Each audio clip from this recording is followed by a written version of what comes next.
yeah. Gentlemen. He's being wooed by the likes of, Oh, yeah. whether it's a Belinda Downey. Gentlemen, I think it's time we started the meeting.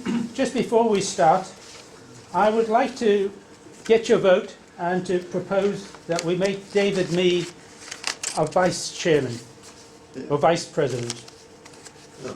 Are there any other nominations for the position of vice president? No. No? All in favour? Aye. David, you're now vice president and you may chair the meeting. Thank you. Thank you. Thank you, Rod, I think. Positions, there's something else, aren't Give me the crib sheet there. That's one way of getting him to come along to the meetings, isn't it? No, the only way he comes is if Judy drives him. His arm. Just like a Barolaro. David, you'll get a rise. I might have to move from here to see what's going on once we've introduced it, but I've got a little crib sheet here. It doesn't say what number meeting we're on, or... Yes, it does. Where's that? Oh, it doesn't say there, but I didn't say there, but it does say here, 1227. Well, Rod's sorry. 1227. All right, welcome everybody to the 1227th meeting of the ANS. Sounds a lot, doesn't it? It is a lot. Let's hope we can continue on soldiering on for a while yet. So welcome, and I have apologies from John Veltmeyer, Les Carlisle, Graham Howard, Ian Sisland, Barry Scott, Ron Bolden, Joe Detling, Robert Tonner and Murray Brad. And I think we should probably put Colin against that too, because hasn't turned up, although we were Colin expecting. Pitchfork. And we also have Peter Dunstan. He sent Peter a late Dunstan, email haven't seen him giving for a his while. apologies because he now lives on the Central Coast and he said Oh, okay. he doesn't come in much. Sounds like I car haven't brought seen in him Ross. for a while. I'll get a bus. Okay, the next meeting, if Phyllis House is still in the hands of the Phyllis group, We'll be at scheduled Phyllis for House. the 8th of August Yep. at here, and the meeting is, the topic is on science and scientists. Okay. No doubt you'll all get an email from Rod reminding us at the time. There's some general business. First of all, Rod is accepting membership renewal, so those of you who aren't life members would need to top up your renewal for this coming financial year. If you haven't already got the proclamation medal that Rod has been handing out, Rod has got your one, and if you'd like an additional medal in silver, or silver colour, I'm not sure about silver. I think it's silver plated. Silver plated, it's available for a further $10 if you want the set. Now, as you know from Rod's emails, the Phyllis organisation is in the process of selling their 3 floors here and moving to Hurstville. I was surprised when I actually saw those ads for the next stamp auction. Actually, it's scheduled to be here in October, so who knows how long they're going to hang on it for. But we will need to decide, because once it's sold, they'll move out and sold. We'll have to go somewhere else. We could stay with them in Hurstville, but Hurstville is not quite central to the city, as we all know. No, And it's especially if you're coming from the north or east, it's not so convenient. On the other hand, catch a train from here, 5 minutes really, it's very quick. Yeah. So, It's quick not for me. impossible. It cuts my journey off by about 20 minutes, I think, yeah. Good, yeah. Anyway, it's not impossible, but okay, so that's an option. And Rod notes that we need to have 6 members at least to a meeting to make the cost worthwhile, because it does cost the rental for the room for the night or whatever. So do you want to do a straw vote? How many members will come to Hurstville at night if that was the only choice? Hands up, anybody? Yeah, I'll Would come? yeah. Yeah, I could come probably. Depends what night, obviously, but Monday nights would be Monday nights would be good. not yeah. too keen, eh?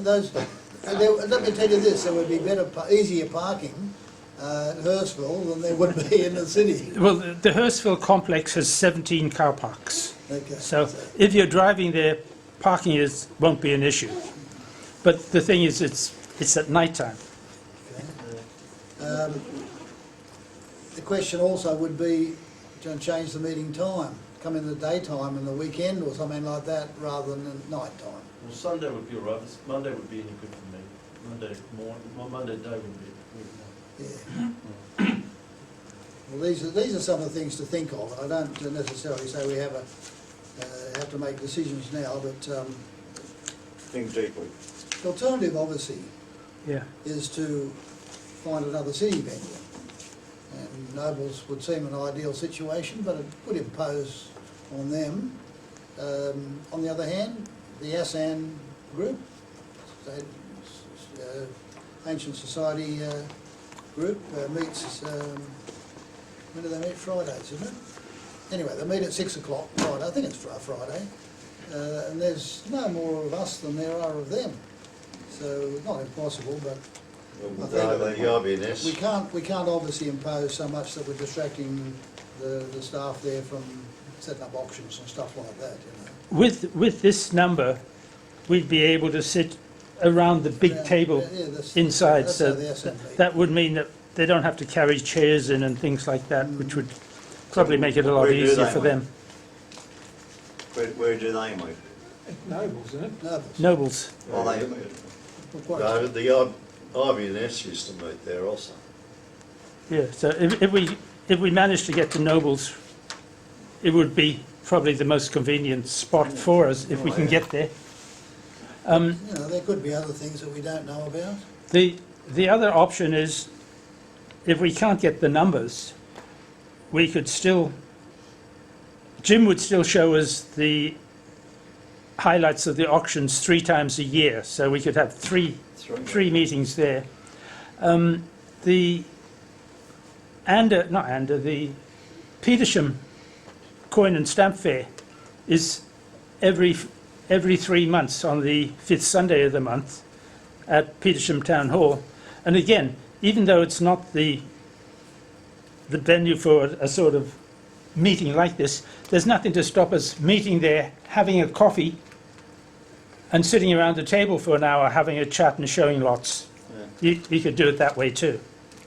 what about the museum? There's no chance of it? I don't know what the situation with the museum is, but the museum has a real parking problem. Yeah. That's, It does have a parking problem.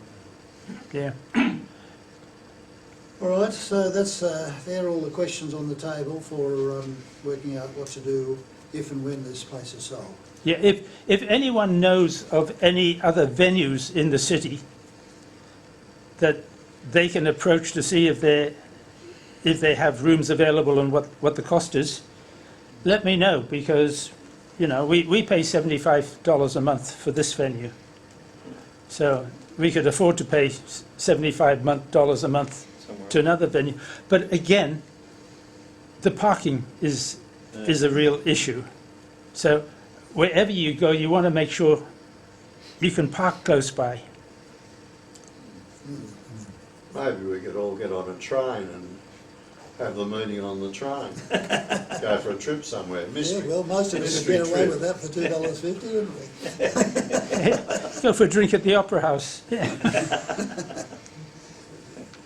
That Yeah, costs we you can $75. always, you can always book a room in a restaurant. David offered his place. That we, Yeah, well, which would be fine. but you know, it's a but 2-hour train let's trip. face it. All right.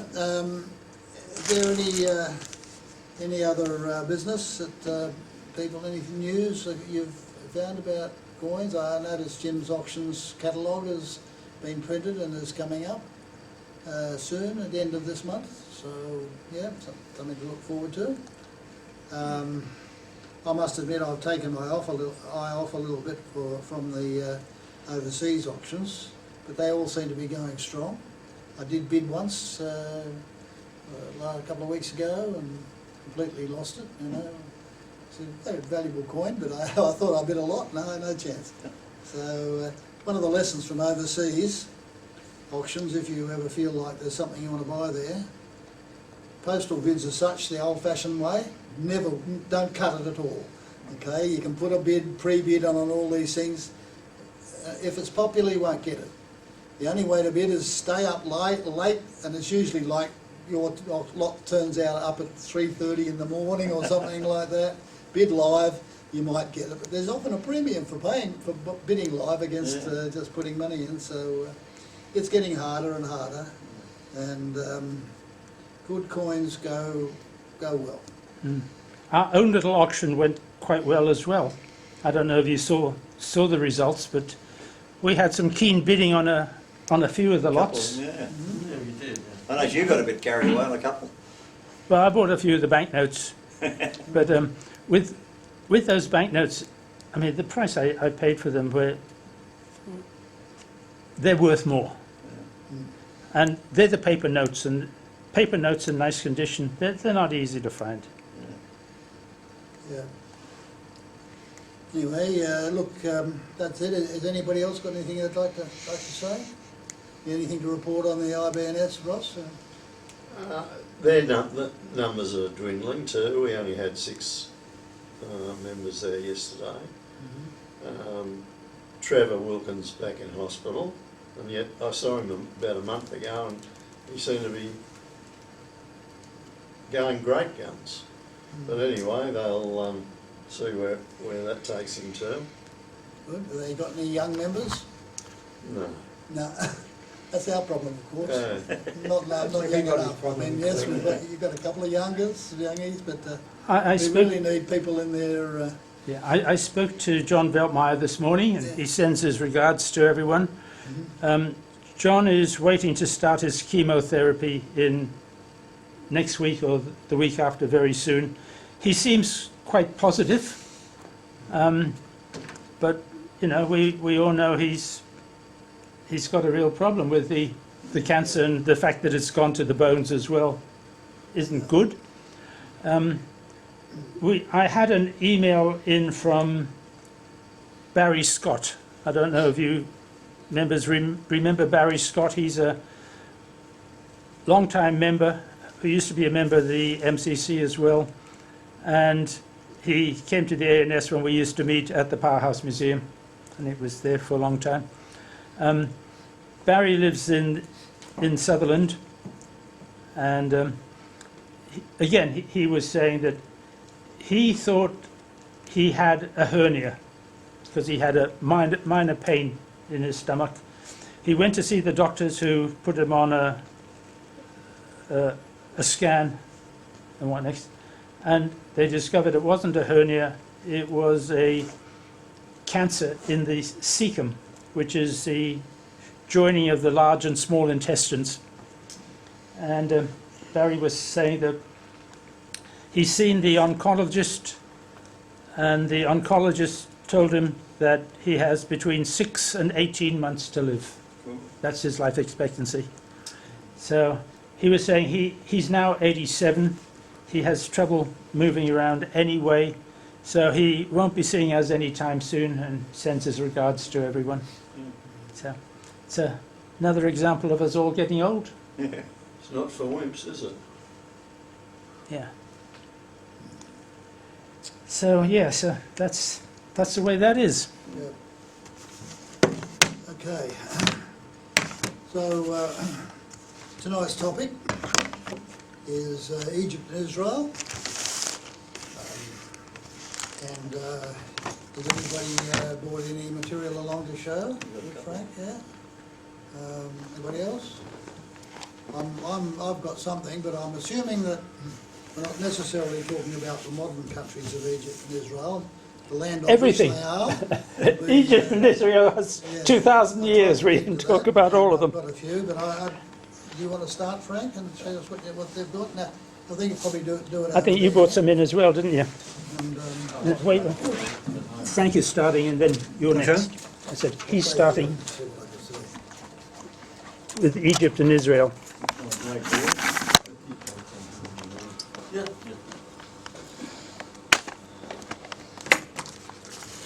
Alphabetically, Egypt will be first.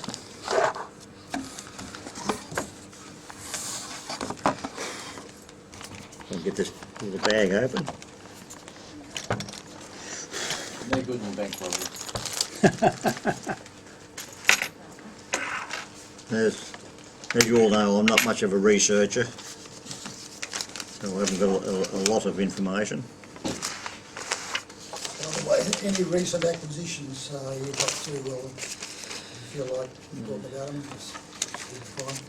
Right, the Egyptian monetary system is based on 10 Ushar al-Kush equals 1 piastre. It starts there. Now the first coin is a 5 piastres. There's aluminium and bronze. It's, as far as I can figure out, it's became the Arab Republic from 1971. The date on it is AH, which I'm not too sure what that means. Is 1404, which translates to 1984. Got the pyramids on one side. Yeah. Then we have the It's after Muhammad's Birthday? What's that? death, I think it is. No, No, the flight to Medina. Flight to Medina, is it? Flight to Medina is the Hajj. and No, I think the that's something to do with AH after Hajj. After Hajj. the next one is a 10 piastres, which is copper nickel. Same information as above, 1984. As Rod said, of course, it all goes back a couple of thousand years, but so these are the later ones. Do you know which mosque it is? No, I haven't got. It's the Mosque of Sultan Ahmed. Oh, sorry. No, I've got that on the later ones on the notes. I've been into So that. I'd say it's probably the same Made one. of alabaster. Amazing. That would be, yeah. Sorry, the I've been into that building. That's why I know it's the Mosque of, what did I say it was? Yeah, him. Sultan Ahmad. Sultan Ahmad. Thank you. Pretty sure. Yeah. Unless I've Oh, got yeah, that things wrong. And then we have a 20 piastres, which is pretty much the same thing again, with the eagle looking to the left. And I've got no idea of the writing on the back, so someone might be able to interpret it. And then it continues on. There's a 25 piastres, which is copper nickel, but they also put it out in silver, 0.7200, and it's pierced like our holy dollar. Then it moves on to the half pound, which is 0.875 gold. And we move on to the notes, but they still have the coins as well in the same denominations. That's the 50 piastres. We've got the Central Bank of Egypt on the top, and they've been in issue since 1971.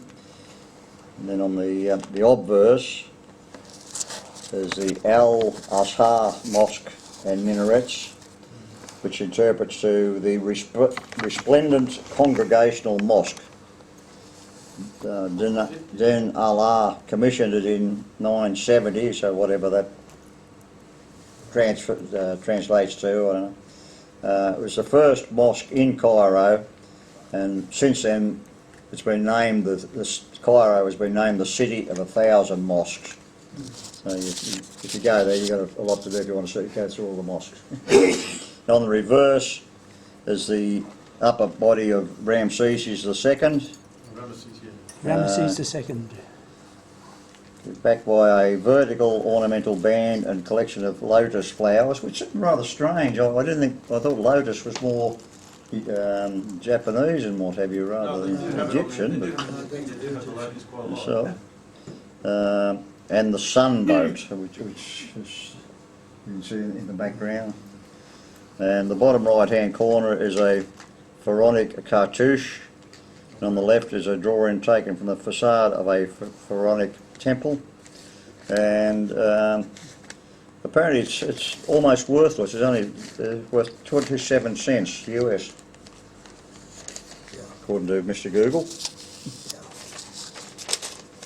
Then on the £1, That'd be a good one, yeah. printed up again with the Central Bank of Egypt. The £1 is rather like our own dollar. It's made up of 100 piastres.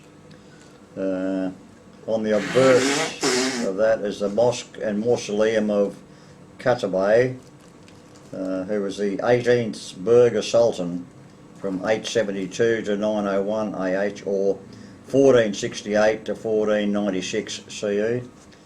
And on the reverse is Abu Simbel temples. Oh, yeah, that's the famous one of Ramesses. Abu symbols. So, That's the one that moved. Yeah, that's one I moved, yeah. and moving on to Israel.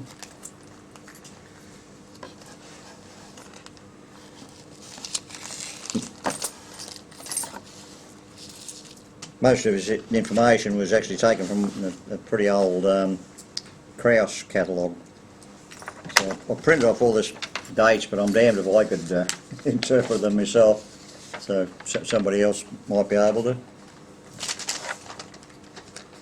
And then with the Israeli, the 100 mils makes up £1. And the first one is a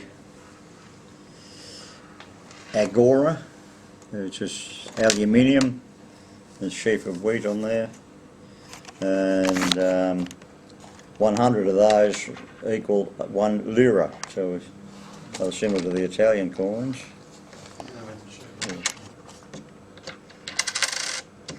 Then we move up to Hang on. Look. So it looks like a wheat on one side, and just the I'm not sure, so and the one agora on the other. the date and whatever on there. And now we change, which seems a bit odd to me, but go from an agora to a agorot. So it's a 5 agorot. It's aluminium bronze, and it on just the pomegranates on the reverse. Moving up, then we have the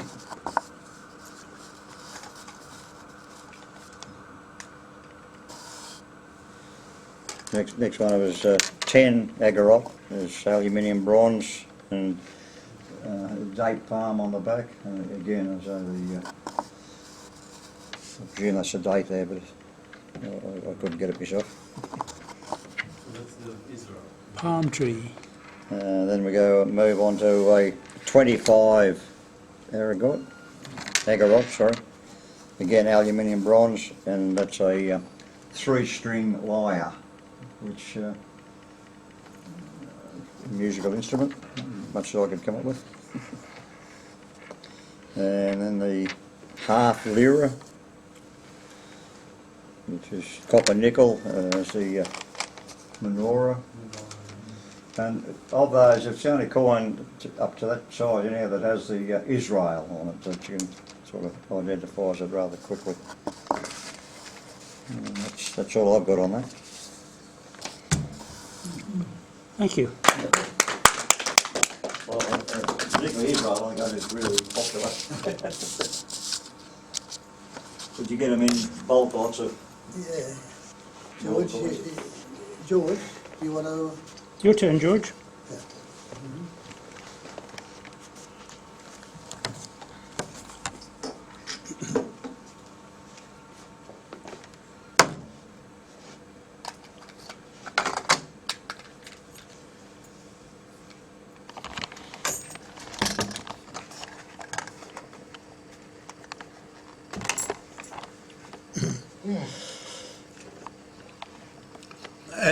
At one of our meetings early this year, or it could have been last year, I might have told you that I've spent some 6 years in Ankara, Turkey, which was a neutral country during the war, from 1940 to 1946. The playground of our school, the French school I went to in 1st and 2nd class, above the playground was a an old Crusader castle, previously a Roman garrison, and the retaining wall was our pastime of digging with a human rib or a shin bone, if you could get one, or a donkey bone, horse bone, getting coins, which we would swap for marbles from a tobacconist down the road, an Armenian chap who would give us marbles for them. I've collected a lot of clay pipes and they were no good, but the marbles I put away until from 46 to 48, after a short stint in Damascus in Syria, I spent 2 years in Beirut in Lebanon. And this is where the marbles came in very, very handy. I became to be a good marble player, and the general store around the corner, the young bloke, his father owned the store, was mad on marbles, and a couple of his mates, one of them was a baker. We would play marbles for coins. In Beirut at the time, there was a tremendous amount of foreign coins. Quite a bit of Russian Tsarist Nicholas II silver coins. No, I didn't see any rubles, but 50 kopecks and 25, 10, 15, etc., plus copper coins. A lot of coins from Iraq and Iran, Egypt, Syria, and one of the coins that were very, very unpopular were from Palestine. A friend of my father's told me when I showed him a couple of coins that I won that they were silver. So we kept on playing like mad, and I kept on winning like mad, which I repeated when I came here to Australia. But how we benefited with these Palestinian coins. The 1 mil copper coin and a 2 mil, nearly treble the size, were copper. The 5, 10 and 20 mil with a hole in them were copper-nickel.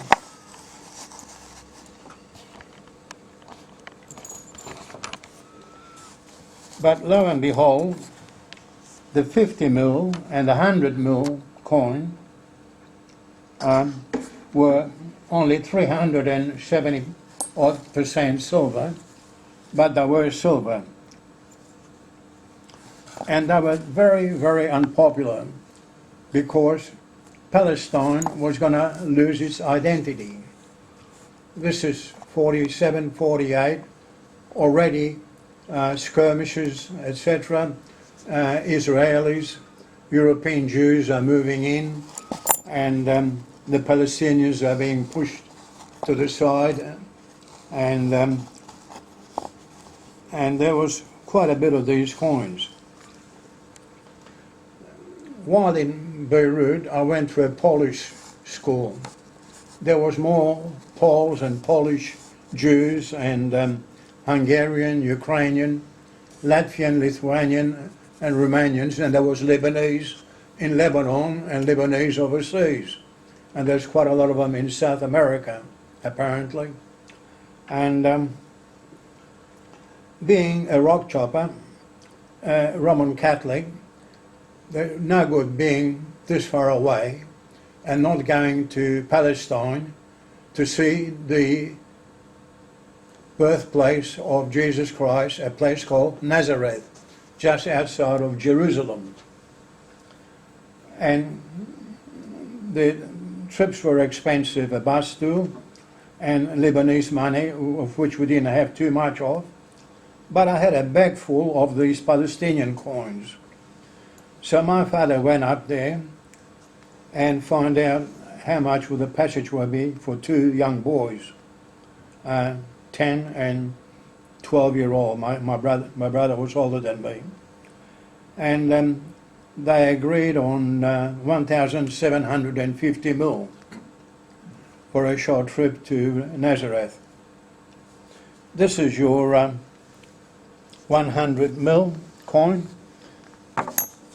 and a 50 mil. They're all 1927, first date of mintage till 1942 or 44.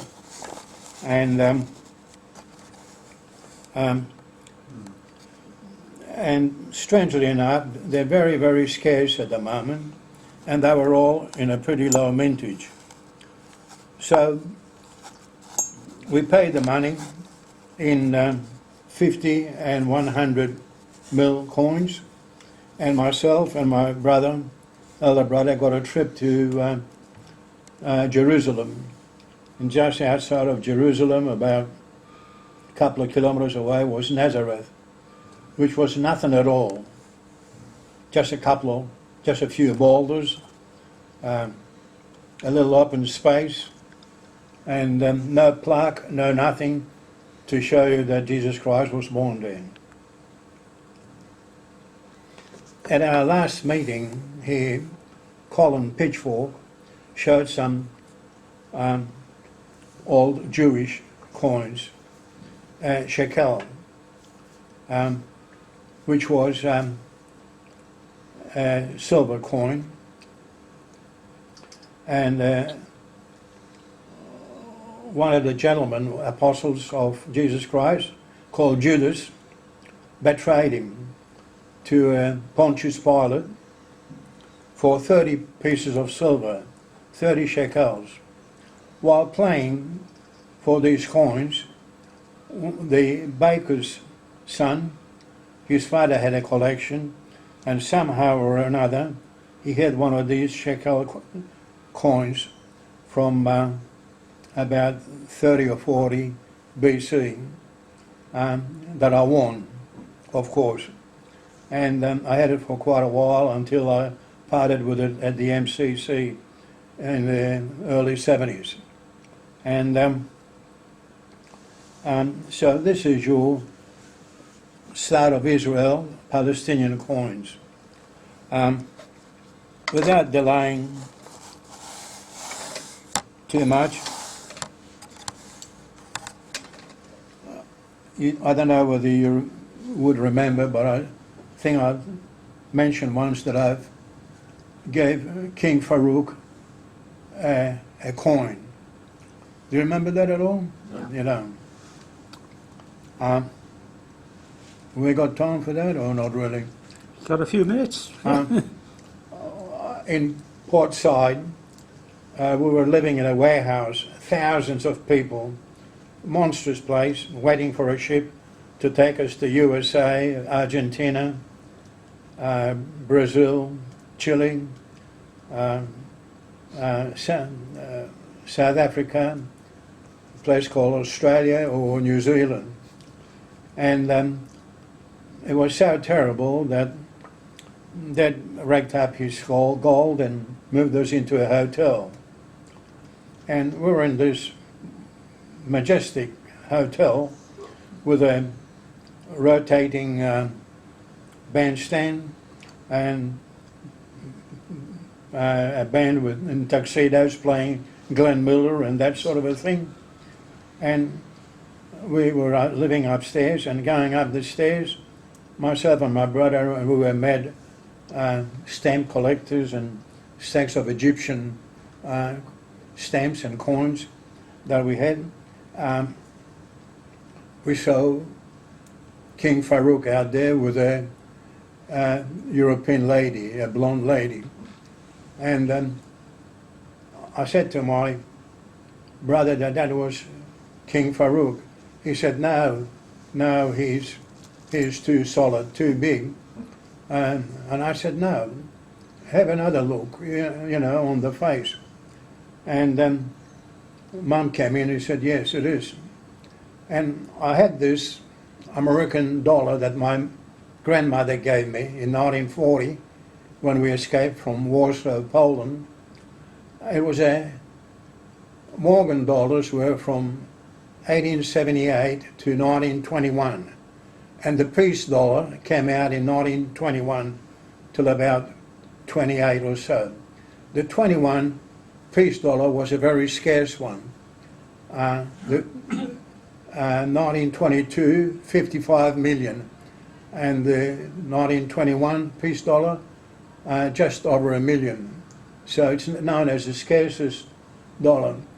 So I saw Farouk there, and I decided to make a dash and give him this coin, because by that time we knew the saying was,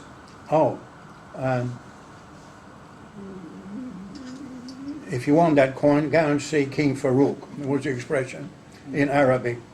Anyhow, so I gave him this coin, and the guards or security people stopped me getting close to him, and but he waved me on, and in French I told him that my grandmother gave me this, and I'd like him to have it.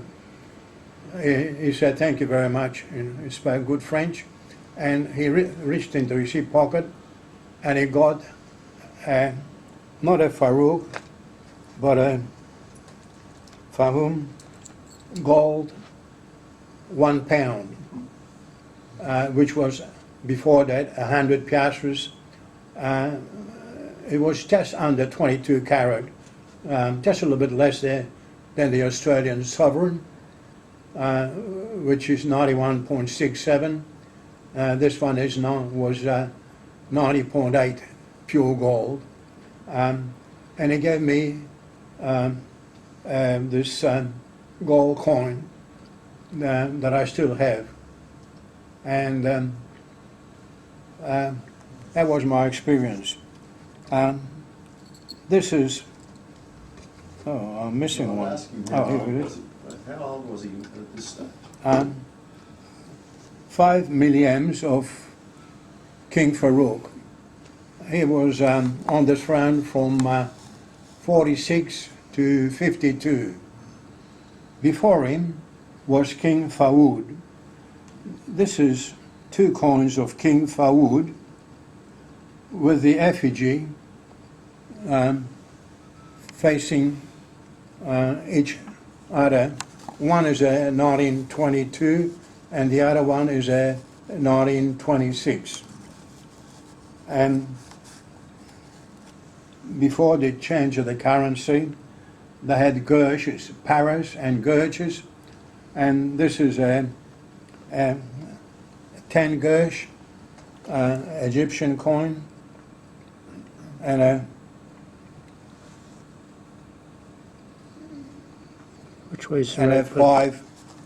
five gurge Egyptian coin, and they're silver. All the rest were cupro nickel. Those coins, Egyptians, were minted in H for Birmingham, England, Heaton Mint, and KN, King's Norton. King Norman, Yeah. and BP for Budapest, for the Budapest Mint, which is in Hungary, and the mint marks are on the obverse of the coins. That's all I have in here, unfortunately. But the Palestinian coins are an interesting lot. We had a fair few of them here in Australia. They were brought in by diggers from the First World War, and some made their way in the Second World War, while we had an expeditionary force in Greece, and later on the Rats of Tobruk in the desert. Thank you, George. Did George realise that they were collectors?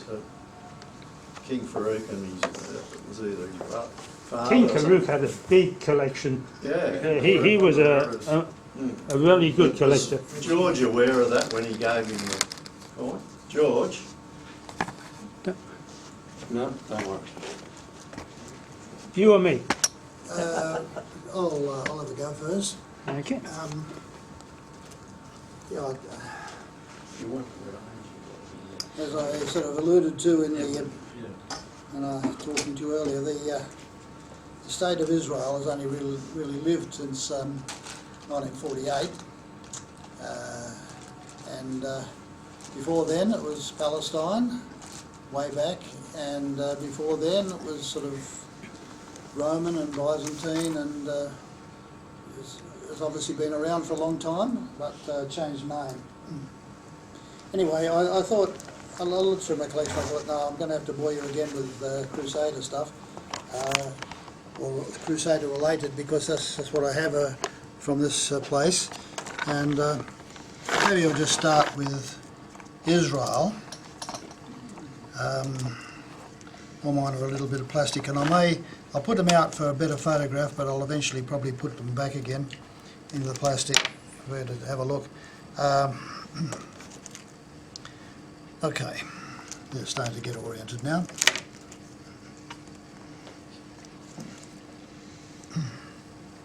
$1099 AD, that's the magic year when the city of Jerusalem was conquered by the first Crusaders. Long time back, they left in the rule of, same rule as William II of England, and I think 1099 might have been his last year as king. But that was a long time ago, and at that point that was the one and only really successful crusade, the first crusade, that taken over by Christian knights. Vast slaughter during this sack of Jerusalem, and the knights moved in and could hold it. They ended up holding it for 70 years only. Although the Kingdom of Jerusalem, as it was called and was formed at that point, was an entity which outlived the actual holding of the city of Jerusalem. Yes, in about in the 1070s, I can't remember the exact date, the great Kurdish general, Saladin, we know him by Salah el-Din, or ad-Din, his army conquered. There's a wonderful movie on the whole episode, if you watched it, called The Kingdom of Heaven, with Orlando Bloom, if you like, as one of the actors there. And anyway, that was a disaster for the Crusaders, and they could never get Jerusalem back again, even though they tried, and there were many crusades going on to try and get it back, and they were only partially successful. Eventually they negotiated access for pilgrims for a few years and there was peace, but it didn't take long before the crusading people were either all killed or thrown completely out of Palestine, and had to do somewhere else. But the first kings that were successful there minted coins, and Baldwin was one of their first, and this is a coin of the 12th century, in the 1100s. And there's two coins here I just want to show. One is Baldwin himself and the other is his brother Almaric. And these are the sort of things that one finds in metal detecting in Jerusalem. Both of these are quite nice examples of their kind. And they will mention the so there's a little castle on one, and you can see the cross up the top. That shows you he's got it the right way up. Mm-hmm. This building here is meant to be the Church of the Holy Sepulchre. It's changed in design over the years. Has anyone ever been there? Me? I have. No? Nobody else? Well worth. Jerusalem's a fantastic place to go. I mean, so much history going on there. If you get a chance, by all means do it. I think it was probably safer when I did it than it is now. So it seemed to be always a bit iffy in terms of walking through the place. But when I say at Jerusalem, I mean there's the modern city all around it. But what I'm talking about is in the original walls of the old city. That's really interesting. But nevertheless, both of these monuments are sort of meant to be part of the part of the city, the Holy Church of the Holy Sepulchre. One can go and visit, join the crowds. Doesn't look like that anymore, but that was meant to be that little sort of open top, as it was open where the light would get in to shine down on the sepulchre itself inside. And this is, I think, meant to be the either a representation of part of the walls or the little citadel near the what's called the Jaffa Gate, which is the western gate which you can walk in. Anyway, just the other sides are both crosses, and not so interesting, except for the inscriptions. One says the King Almaric and the other says Baldwin, I think. Yeah. Put them in one at a time. Oh no, leave them there, That's all right. And Grant can photograph as I them. say, they didn't hold the city long, but eventually the centre of the kingdom of Jerusalem was the city of Acre. In modern Israeli, it's called Akko, A-double-K-O, and it's on the coast, just north of Haifa, and that was where they relocated to after their defeat from Jerusalem, and that was a bigger mint than Jerusalem itself, and they minted lots of different things. They minted coins like this, which are actually imitation of the various Islamic coins. Maybe that's the right way up, I'm not sure. There's a silver dirham, minted in the mint of Acre, and you can see that it's anything but an Islamic coin because it's got a cross in the middle of it. Okay, so it's definitely a Christian symbolism there, even though it is in Arabic. So they hoped that was successful, and it was good silver, so from that point of view it would have been acceptable, I believe. Other way up, now you got upside down, that's it. I find with Arabic, it's usually the points that stick up. You know, that's the upside. But I can admit if you're not into Arabic, it probably doesn't matter too much. One more coin from minted in Acre, a gold bezant. Quite difficult to get this one. Not the best example because the outside legends are worn off. If it had the outside legends on, it'd be worth about 10 times as much as I paid for that. But nevertheless, it's still a rare one. And once again, it's Arabic. But the Pope was quite when he saw these pseudo-Islamic coins, he looked at them and said, "No, but you've got it all wrong. You might have the cross on there, but you've got the Quran legends on it."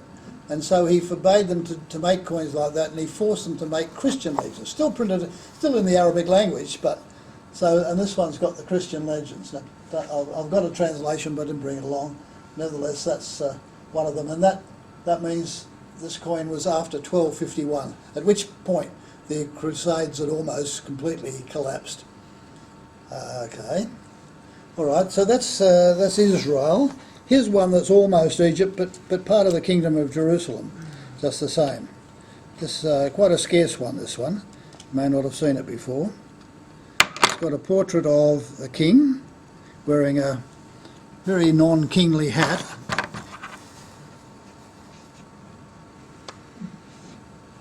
Okay, and the inscription says Johannes Rex. Now that's King John of Brienne, his name is, of Jerusalem, King of Jerusalem, but minted in the 5th Crusade when they were trying to fight Egypt. So here we are, Israel and Egypt fighting. It's and just flick over the other side. I think it says, yeah, Damietta. Now Damietta is where they had the big siege going on. It went on for about 20 years. Damietta is an Egyptian town in the Nile Delta, on the eastern side of the delta, and they tried to take it and besiege it. And so they were there long enough to mint coins to there, whether it was there or somewhere else, but they certainly proclaimed the name Damietta. Can you read the D-A-M-I-E-T-A there? Yeah. Yes, pretty good. So that's quite a rare coin actually, and they weren't successful. later on, King Louis of France comes along on his crusade. He took the place in 2 days. So, but that was his only success in his crusade. He eventually got captured and held for ransom and all that. Okay, so into Egypt then, just a little bit back in time. In the time the Crusaders were first in the 12th century, in other words, in Palestine, the Islamic dynasty in Egypt was the Fatimids. They were a Shiite dynasty, unlike the current sort of Sunni Muslim that they are today. And this is one of the Fatimid coins. You mention all these mosques and so on in Cairo as a place, and it's not only the mosques. They have quite a cemeteries, I seem to remember, in Cairo, and they're all sort of dome-shaped little buildings too in them. And I was where we stayed, I think it was. We were overlooking the Fatimid cemetery, so you can see this is of the Fatimid period, which is in the 12th century. And just to get the legend horizontal, so we're pretty hard to see where this starts because this is distinctly Fatimid coinage where you've got the circular ledges both sides, and sometimes there's multiple circles to right into a middle dot in the middle, and other times there's a middle legend. To flip it over to see that the other is quite similar. I won't even attempt to try it. I don't speak Arabic myself, and I struggle with the language, but yeah, that's the other side. Quite an attractive coin from a point of view of calligraphy and so on, but yes, it's not too meaningful to those who don't speak Arabic, like me. However, I mentioned before the great Muslim Sultan Saladin. He also conquered Egypt. He conquered the Fatimid rulers of Egypt, and he built the great citadel in Egypt, and he also, which is quite close to that mosque on the coin that Frank said, yes, quite close to that. I think I've got the name wrong there because, yeah. Anyway, we'll come to this. But this one is the period. I know the mint of this is Mizr, which is Egypt in Arabic, and this is of the period of the conquest of Saladin. So looks superficially like, because of the circles, it looks superficially like, yeah, that'll be that. There, that's the right way up, I think. Yeah. The middle bit would just be something like Allah is great or something like that. But yeah, and to find whereabouts the mint name is a bit tricky. I think it's on the other side, but I'm not sure. It just doesn't look all that different on the other side, I have to confess. Yeah. Upside down? Just to remind you that up till about 700 AD, I've been a bit before, all of Egypt was belonged to the Byzantine Roman Empire. It was inherited, if you like, by the original conquests of Caesar, Julius Caesar, and and Augustus. And but then in the 700s, the rise of Islam, the Arabs came up from Arabia and conquered the capital, the Roman capital, which was Alexandria, and it was a pushover, really. The Byzantines saw the army coming and just fled. Didn't even try and put up much resistance. So that's and it's been Arabic ever since. And then eventually they established Cairo as their capital at the confluence of the Delta and the main river, Nile River. Fantastic place, really beautiful. And then in the 16th century, after all of this had happened, the Turks came across and conquered Egypt, and that's why. And that mosque would have been built they established a pasha in Egypt, which is like the viceroy in Egypt for the Turks, and the Ottoman Sultan became he was not only the Ottoman Sultan but also the holder of the keys of the Kaaba and all of that, which was the what's the title? Caliph. He became the Caliph of Islam, and eventually he relinquished that after the First World War. But you know all that. The last coin I'd like to show is an interesting one too. After Saladin perished or died, there was his dynasty continue on in Egypt till pretty much the time of St. Louis, and after that the army took over. Now the army in Egypt was a funny thing. How did they get the Egyptian army together? Not by the locals, being manned by the locals. They used to go to the Caucasus, places where like Armenia and Georgia are now, and these were tributary countries. They were Christian, but they had to, their tax was to contribute one of their sons, when asked, every 7 years or so, to the army.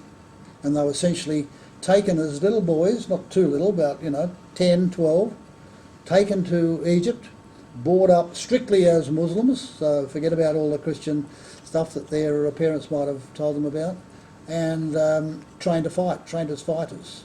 And these were sort of like slave soldiers, and they were called Mamelukes. And eventually the Mamelukes took over. They were the soldiers after all, they were in charge, and after that they got rid of the descendants of Saladin, and it became Mamelukes, and they were great fighters. And it was the Mamelukes eventually who drove the Crusaders out of Palestine. They sacked Antioch, they sacked Tripoli, they sacked Beirut, they sacked eventually Jerusalem. And the Crusaders by 1291, that's the end of them. Most of them went to Cyprus, a lot of them who could, a lot of them were just killed. And anyway, I've got a Mameluke queen. One of the famous Mamelukes was a man called Baybars. He sacked Antioch, and although most Arabic coins of this era did not have anything other than writing on it, this one has a little picture. I'll show the picture side first. This is Baybars, and it's got a lion down the bottom. See? He was absolute ruler, and he could do what he liked, I suppose, with making coins. But it's a big, lovely dinar of Baybars. So we're talking about like,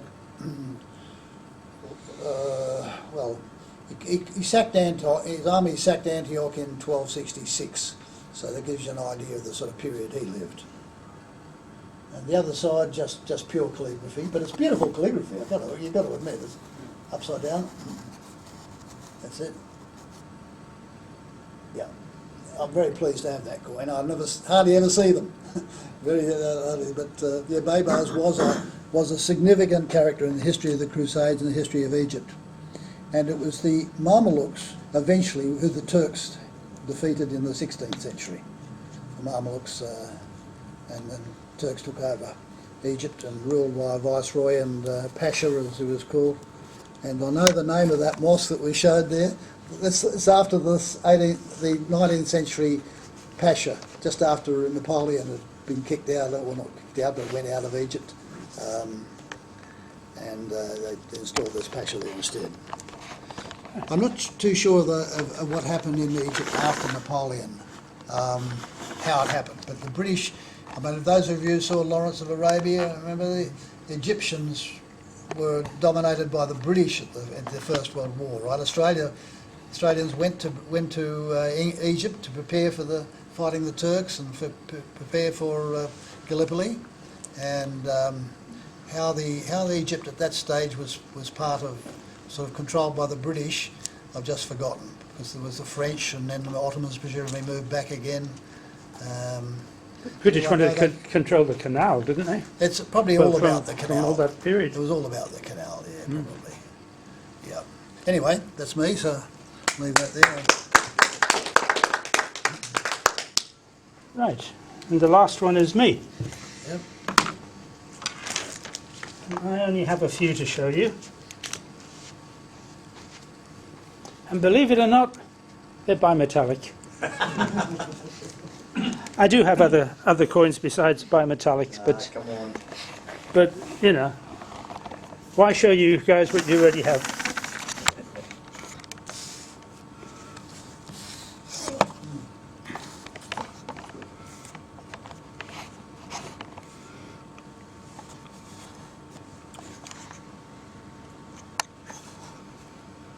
This is a 1 lira coin, or £1, or they call it liras or pounds nowadays, of Egypt. It has a pharaoh on one side and just the Arabic that says £1 on the reverse. This one is dated 2005. Similar coins I have are dated 2007, 2008 and 2010, but they're all the same coin, so I won't bore you with them. Those are the only bimetallic Egyptian ones that I could find. I'm sure I have more, but these ones. Then we go on to Israel, modern Israel. They have 1995. They have a 10 shekel.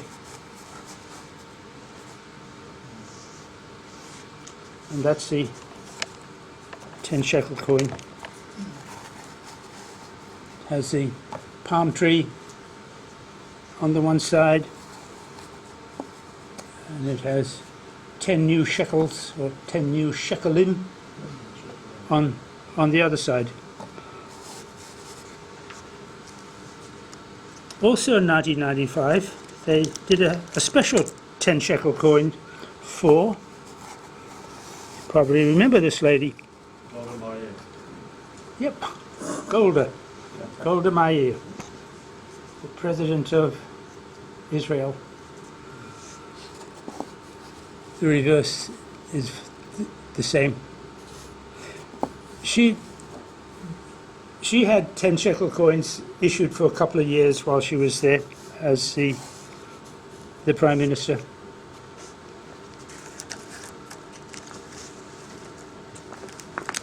She was the Prime Minister during the Yom Kippur. No, I think it was. She was the Prime Minister then, I think. Yeah, it was in the 70s. Yeah. This is a fake. So, if you compare it to original, you can probably see it's a fake, but really it'll probably pass if once the coins get a bit old and whatnot. So they had trouble with fakes. How did you get hold of the fake? I had to pay money for it.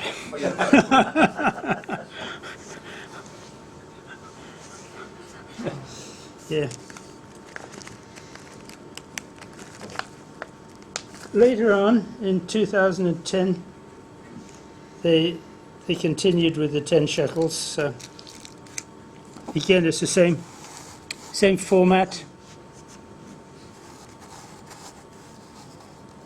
Palm tree. So things really didn't change that much. Still the same coin. So they used the coins for quite a while. They did tend to change their currencies a few times, a bit like some of the South American countries where they call them shekels and shekelims and some other amounts. So every time there was a problem, they revalued and changed the currency. Also in Israel, there were, in bimetallics, they put out a few other little tokens that were around it. I think this is one of the gaming tokens. So Tiberius, whatever it is. So I'm pretty sure it's for some slot machines or It looks like Tiberius Marina or something. yeah, their gaming token. Then there is this token that was put out for Ben Gurion Airport. Oh, So I'm not sure exactly what they use this in the Ben Gurion Airport for, whether it's for baggage or something like that, but it's obviously a token that's used in the Ben Gurion Airport. Probably for your trolleys. Yeah. Shopping trolleys. I think he's the first Prime Minister, isn't he? Or it might be, you might have a locker or something that you want in the airport, and you buy the token and work it on there. And the very last item I have is an encased coin. An encased one Agora coin, very much like the one Frank showed earlier. Yeah. So, it's not easy to find encased coins, but A&S members have a lot of them. But surprisingly, in America they make a lot of the encased pennies, as they call them, the 1 cent coins. But around the rest of the world, they're pretty hard to find. So, that's the encased one Agora coin. And that's my few items, gents. Thank you. You want to say something, Ross? Come up the front. Just on new acquisitions, the naval sale. This is a separate catalogue that was worthy of being done with this Varun collection. It's about 280 lots.